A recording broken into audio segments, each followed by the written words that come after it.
बिस्मिल्लाहिर्रहमानिर्रहीम। बेशक सबसे अच्छी मौत ये है कि इंसान अल्लाह ताला की राह में कत्ल हो जाए।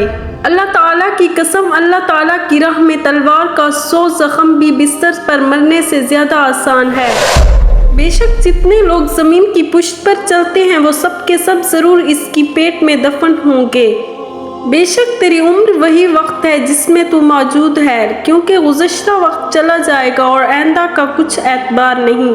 हज़रत अली ने फरमाया, बेशक इंसान के साथ 2 फरिश्ते हैं जो हर वक्त इसकी हिफाजत करते हैं और जब इसकी मौत आ जाती है तो इसे मौत के हवाले कर देते हैं। बेशक मौत इसके लिए राहत है जो नफसानी ख्वाहिशों का कैदी और हवस का गुलाम है, क्योंकि जिस कदर इसकी ज़िंदगी लंबी होगी उस कदर उसके गुनाह ज़्यादा होंगे और वो अपनी जान पे बेहद जुल्म करता रहेगा। बेशक मौत तेज़ी से तुम्हारा ताक़ुब कर रही है, इसके हाथ से कोई न छूट सका और न छूट सकता है।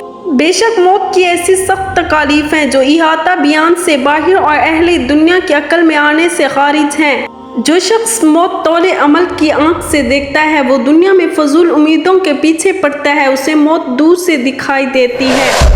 मौत तुम्हारे साए से भी ज्यादा तुमसे मिली हुई है और तुम्हारी जानों पर इसे पूरी कुदरत हासिल है। कब्र हर रोज 4 आवाजें देती है, यहाँ अंधेरा है रोशनी लाना, मैं खाक हूँ बिस्तर लाना, सांप बिच्छू है आमाल लाना, तन्हाई है दोस्त लाना। मुझे इस शख्स की हालत पर ताज्जुब है जो लोगों को मरते देखता है और अपनी मौत को भूल जाता है। बिलाशुबा मौत एक ऐसी मुलाकाती है जिससे लोगों को उल्फत और मोहब्बत नहीं।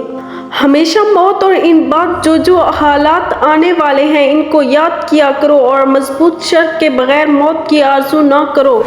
बाज़ लोग ऐसे हैं जो बुरे कामों को न दिल में बुरा समझते हैं और न हाथों ज़बान से उसे मिटाते हैं। ऐसे लोग जीते जी मुर्दों में शामिल हैं। और फरमाया गया, इंसान का नफ्स मौत की तरफ एक कदम है।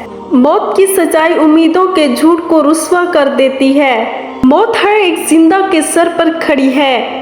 अपने नफ्सों को जन्नत की नेमतों का मुश्ताक बनाओ और मौत को महबूब और जिंदगानी को दुश्मन समझो। बेशक तुम्हें मौत की बागें खींच रही हैं और तुम्हारे दिलों पर जंग के ताले लगे हुए हैं। जो शख्स मौत को ज़्यादा याद करता है वो दुनिया के माल से कदरे कफाफ पर किफ़ायत करता है। लज्जतें मनाने वाले, नफ्स की ख्वाहिश खराब करने वाली और दूसरों में जुदाई डालने वाले मौत को याद किया करो। नाज़रीन मोहतरम, रसूल पाक सल्लल्लाहु अलैहि वसल्लम ने फरमाया कि पुल सिरत जहन्नम के दोनों किनारों पर रखा जाएगा। इस पर साइदान के कांटों की तरह कांटे होंगे। फिर लोग इस पर से गुजरना शुरू करेंगे तो बाज़ लोग सही सलामत गुजर जाएंगे, बाज़ लोगों के कुछ आज़ा कटकर जहन्नम में गिर पड़ेंगे फिर निजात पाएंगे, बाज़ लोग इस पर अटके रहेंगे और बाज़ ऊंधे मुँह जहन्नम में गिरेंगे।